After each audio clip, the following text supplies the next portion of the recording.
नमस्ते. मैं साबुदाण्याची खिचडी बनवते आहे उपवासाची. हे साबुदाणे भिजून काढलेले, म्हणजे मी रात्री भिजत ठेवले होते, सकाळी काढून आहे ना चाळणीत ओतून ठेवले होते, म्हणजे ते आता आहे ना फुगलेत. हे बघा कसे फुगले आहे. असे रात्री भिजून सकाळी चाळणीत काढून ठेवायचे, म्हणजे आपोआप फुगतात. हे साबुदाणे, हे मीठ आहे, हे मिरची आहे.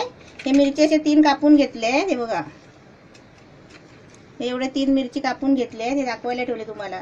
असे खिचडीमध्ये आहे ना अशी फोडं करून घ्यायची, का म्हणजे कोणाला आवडत नसेल तिखट मिरची काढून खाऊ शकता. आणि चवीपुरती साखर आहे, म्हणजे आपल्याला गोड पाहिजे तेवढं गोड करायचं, गोड नको असेल तर साखर कमी टाकायची. आणि हे शेंगदाण्याचं कूट आहे, बारीक केलेलं भाजलेलं शेंगदाणे बारीक मिक्सरला लावून घेतलंय. आणि कोथिंबीर आहे, अशी जरा वरती पेरायची, नंतर शिजवताना नाही टाकायची. हे बटाटे आहे उबाळून, 2 बटाटे घेतले अशी एवढी मोठी मोठी उबाळून, ते सालं काढून कापून घेतली आहेत. आणि हे घी आहे, शुद्ध घी आहे, हे 1 चमचा टाकायचं खिचडीमध्ये. आणि हे तेल आहे, ते आपण स्वयंपाकाला वापरतो ना, गोड तेल, शेंग तेल वगैरे, काही तेल असलं तरी चालेल. हे तेल आहे, हे 1 चमचा टाकायचं.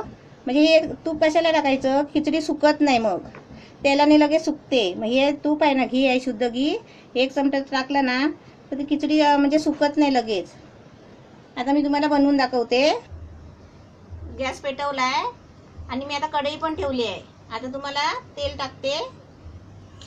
तेल असं थोडंसं टाकायचं आणि त्याच्यामध्ये आहे ना हे शुद्ध घी आहे ना, हे असं 1 चमचा टाकायचं. ह्यानी काय होतं, खिचडी सुकत नाही, त्याच्यामुळे.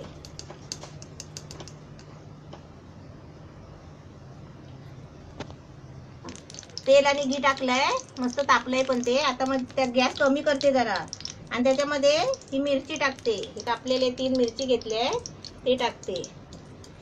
गॅस बारीक का करायचा, मिरची टाकल्या टाकल्या ना उडतात, म्हणून गॅस बारीक केलाय.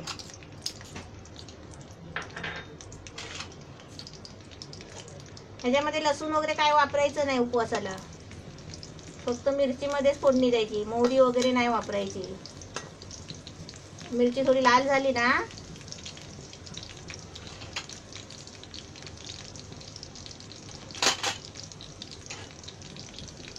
आता मिरची थोडी भाजली आहे. आता त्याच्यामध्ये हे आलू कापलेलं आहे ना, बटाटा फोडं करून ते टाकते. म्हणजे ते तेलामध्ये जरा फिरवून घेतली ना, मग ते कसं साबुदाण्यामध्ये ते सुट्टी सुट्टी होतात. मग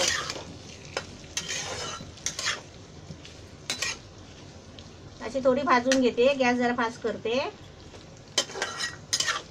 माझी डिश कशी एकदम साधी आणि एकदम सिंपल आहे. याची थोडी बटाटे आहेत ना ती फिरवून घ्यायची तेलामध्ये. आता मी गॅस पूर्ण बारीक करते आणि त्याच्यामध्ये हे साबुदाणे टाकते. हे साबुदाणे 1 वाटी आहे भिजलेले. म्हणजे आपल्या घरात किती माणसं असतील ना उपवास करणारी आणि किती खाणारी असतील त्याच्या पद्धतीने आपण करायचे. त्याचे थोडे थोडे असे हलवून घ्यायचे, म्हणजे अलग अलग सगळं, साबुदाणे पण अलग झाले, बटाटा पण आणि मिरची पण असे हलवून घेतले ना तेलामध्ये, मध्ये चिकट होत नाही खिचडी. गॅस कमी ठेवलेला आहे. आता त्याच्यामध्ये ना मी पहिली साखर टाकते. खिचडी कशी थोडीशी गोडच लागते ना,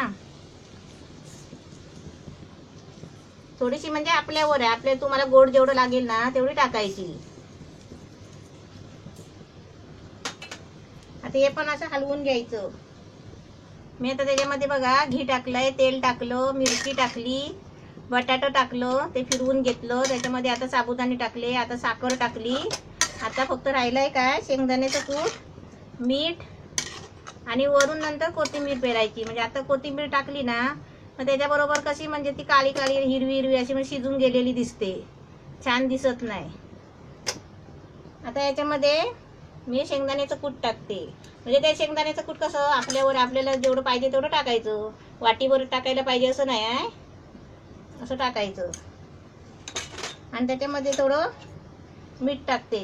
हे मीठ कसं, हे मीठ सर्वांना चालतं, उपासाला पण चालतं, पण जरी कोणाला असं वाटत असेल हे नको उपासाला मीठ, तर ते उपासाचं मीठ पण मिळतं, ते आणायचं, 2 रुपयाचं पण भेटतो वाणीच्या दुकानामध्ये, ते टाकायचं. पण हे मीठ आपलं, ह्या मिठापासूनच ते सगळं मीठ तयार झालेलं असतं.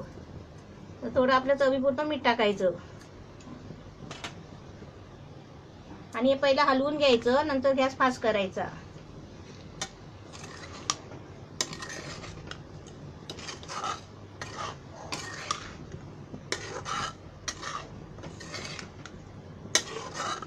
बघा खिचडी मस्त सुटी सुटी झालेली आहे.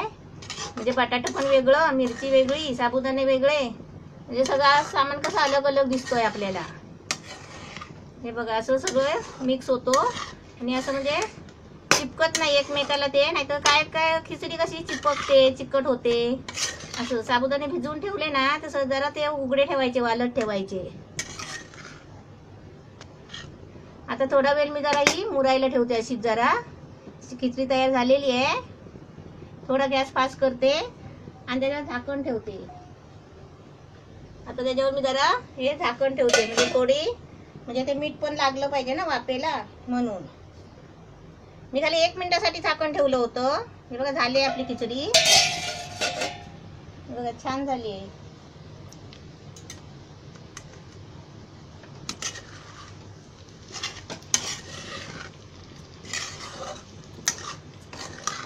किती मस्त झाली आहे खिचडी बघा. कुठली पण वस्तू कच्ची नाही राहिली आहे. आणि साबुदाणे रात्री भिजत ठेवायचे आणि सकाळी पाण्यातून काढायचे आणि आपल्याला दुपारी जेव्हा बनवायचं असेल ना तर खायच्या टायमालाच ती बनवायची, गरम गरम खायची मग करून. पण घी टाकायला नका विसरू, थोडं तरी असं घी टाकायचं, म्हणजे अशी चांगली लागते मग खिचडी. खायला पण चांगली आणि दिसायला अशी ओली ओली सुंदर लागते. असं वाटतं की तेल जास्त टाकलंय. हे आता तुम्हाला मी काढून दाखवते. माझी खिचडी एकदम मस्त साबुदाण्याची तयार झालेली आहे उपवासाची. गॅस बंद करते. खिचडी आपली मस्त तयार रेडी झालेली आहे. आता तुम्ही पहा, एक उपवास केला एकादशीचा. तुम्ही आता श्रावणामध्ये तुम्ही आरामात खिचडी वगैरे बनवून करून खाऊ शकता. मी अजून असे 2-3 रेसिपी दाखवणार आहे तुम्हाला, ते करून बघा उपवासाला.